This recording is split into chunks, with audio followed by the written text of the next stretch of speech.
Hello guys, once again welcome back. I hope आप सब अच्छे होंगे, मजे में होंगे और अपनी सेहत का ख्याल रख रहे होंगे। एक बार फिर से स्वागत है आपका आप ही के YouTube channel grow with Rama में। मैं हूं रमा और मैं आपसे मिलती रहती हूं अपने व्लॉग्स एंड वीडियोस में, जिसमें मैं आपके साथ शेयर करती हूं अपनी डेली रूटीन, घर और जॉब, उनका management, tips, hacks, ideas and many more. तो आज भी मैं आपके लिए लेकर आई हूँ कुछ ऐसी स्मार्ट शानदार टिप्स जिन्हें हम सभी जानते हैं कि यूज कैसे करना है, क्यों करना है, पर इग्नोर कर देते हैं। तो देखते हैं कौन सी हैं वो टिप्स और उनको यूज करके आपको कितना फायदा होने वाला है।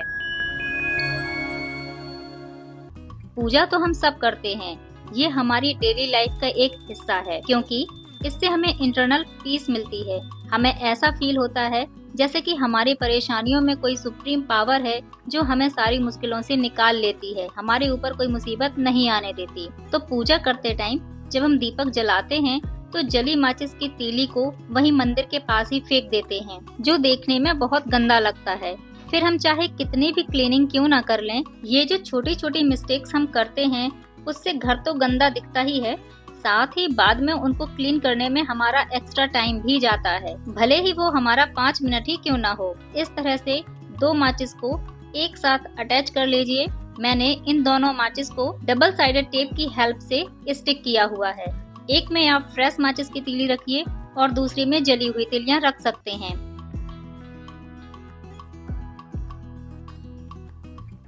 इन जली तीलियों को जब आप इस माचिस की डिब्बी में रखेंगे तो आपका मंदिर का आसपास का एरिया गंदा भी नहीं होगा और आपको अपना एक्स्ट्रा टाइम भी क्लीनिंग के लिए नहीं देना होगा। या फिर इसके अलावा आप कोई मिनी डस्टबिन भी रख सकते हैं जिसमें आप मंदिर से रिलेटेड चीजों को उसमें डाल सकते हैं।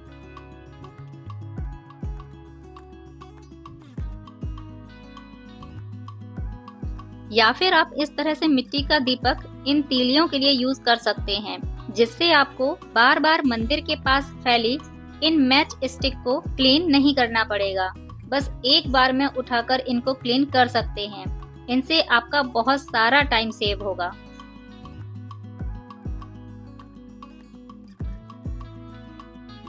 हम अपने घर की नेगेटिविटी को दूर करने के लिए या फिर घर में फैली हुई तरह तरह की स्मेल को हटाने के लिए, जो कि हमारी कुकिंग प्रोसेस से, वेजिटेबल्स की या फिर कई तरह की जो स्मेल्स होती हैं उनको रिमूव करने के लिए हम धूप या फिर एसेंस स्टिक का यूज करते हैं और उनको हम यूं ही रख देते हैं। फिर धूप से निकलने वाली जो ऐश है वो धीमे धीमे गिरती रहती है और फिर वो एक टाइम पर बिखर जाती है, जिसको क्लीन करने में हमारा एक्स्ट्रा टाइम चला ही जाता है। तो इसके लिए आप जब भी एसेंस स्टिक या धूप जलाएं तो इस तरह की प्लेट जरूर रखें, जिससे इससे होने वाली जो ऐश है वो इसी में गिरेगी और घर गंदा नहीं होगा। क्लीनिंग के टाइम इसको उठाना है और सिंपली डस्टबिन में डाल देना है ना इजी। ये सारी चीजें और बातें छोटी छोटी हैं, इन्हें आप जरूर जानते होंगे, पर हम इग्नोर कर देते हैं और अपने 5 से 10 मिनट इनमें ही वेस्ट कर देते हैं।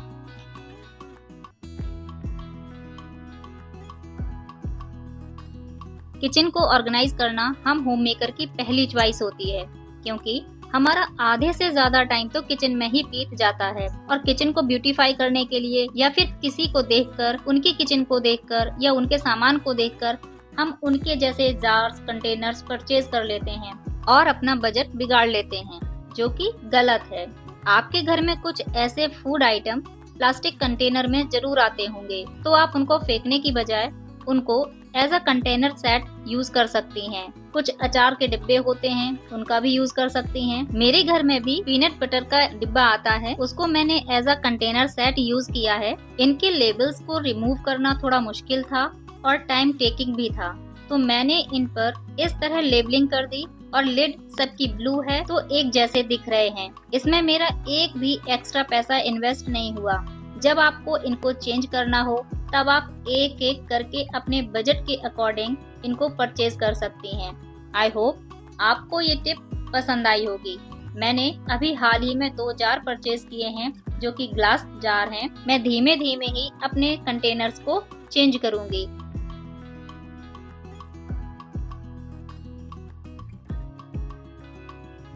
नेक्स्ट टिप भी हमारी मंदिर की क्लीनिंग को लेकर है। हम अपने मंदिर में घी, प्रसाद और भी चीजें रखते हैं। जैसे हम घी वगैरह कुछ निकालते हैं तो हमारे हाथ में हल्का फुल्का घी लग ही जाता है।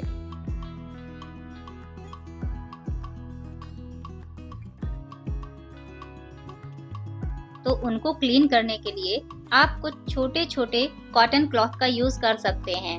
मैंने इन क्लॉथ पीस को अपने मंदिर के पास रखा हुआ है। इन क्लॉथ पीस से हम अपने हाथ को वाइप कर सकते हैं और उनको डिस्कार्ड कर सकते हैं। और भी मंदिर से रिलेटेड जो चीजें हैं उनको भी हम तुरंत क्लीन कर सकते हैं। अगर हम इनको तुरंत क्लीन कर लेते हैं तो हो जाता है, अदरवाइज पूजा करने के बाद हम दूसरे काम में लग जाते हैं और फिर भूल जाते हैं। हम अक्सर देखते हैं कि जब हम अपनी वार्डरोब या अलमीरा ओपन करते हैं तो एक अलग तरह की अजीब सी स्मेल आती है जो हमें गुड फील नहीं कराती है, क्योंकि अब तो मानसून शुरू हो रहा है तो मॉइस्चर और नमी की स्मेल भी रहेगी। इस प्रॉब्लम को सॉल्व करने के लिए आप इस तरीके का एक कॉटन क्लॉथ लीजिए, उसमें कुछ चावल के दाने, लौंग और कपूर को बांधकर वार्डरोब या अलमीरा के कॉर्नर में रख दीजिए या हैंग कर दीजिए और अपनी अलमीरा को बंद कर दीजिए।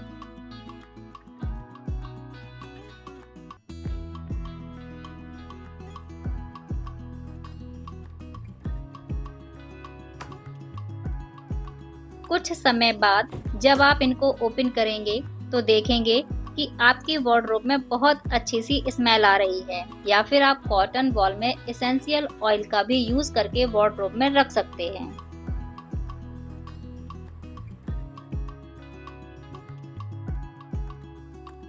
नेक्स्ट टिप भी हमारी किचन को लेकर है। हम अपनी किचन में एक मसालदानी रखते हैं जिसमें कुकिंग रिलेटेड सारे स्पाइसेस नहीं आते, तो हम छोटे छोटे कंटेनर्स और जार्स रखते हैं जिसमें हम खड़े मसाले, जो कि उन स्पाइसेस को कुकिंग के टाइम पर निकालना और रखना टाइम टेकिंग होता है।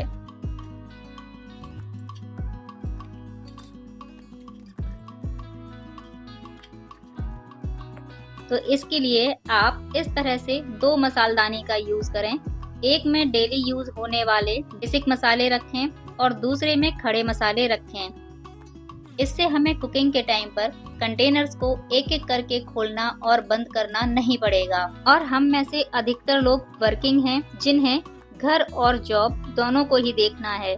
ऐसे में 1 मिनट का टाइम भी मायने रखता है। और अपनी मसालदानी में कोई नैपकिन या पेपर जरूर स्प्रेड करें ताकि अगर कोई मसाला गिरता है तो आपकी पूरी मसालदानी गंदी ना हो। आई होप ये टिप भी आपको पसंद आई होगी।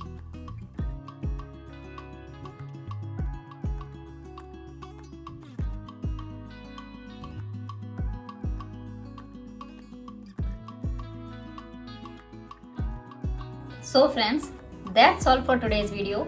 आई होप आपको आज का वीडियो पसंद आया होगा। मैंने आपके साथ आज के वीडियो में छोटी छोटी टिप्स को शेयर किया है जो कि हम पहले से जानते हैं, बस उनको अप्लाई नहीं करते हैं। तो वही छोटी छोटी बातें मैंने आपको याद दिलाई हैं। आप स्मार्ट तो पहले से ही हैं, बस जरूरत है आप एक स्मार्ट होम मेकर बनने की। तो आई होप आपको आज की टिप्स पसंद आई होंगी। अगर पसंद आती हैं या फिर मेरे आप चैनल पर नए हैं तो मेरे चैनल को लाइक, शेयर और सब्सक्राइब जरूर करिएगा। मिलते हैं नेक्स्ट वीडियो में। Till then bye bye. Always stay happy and healthy.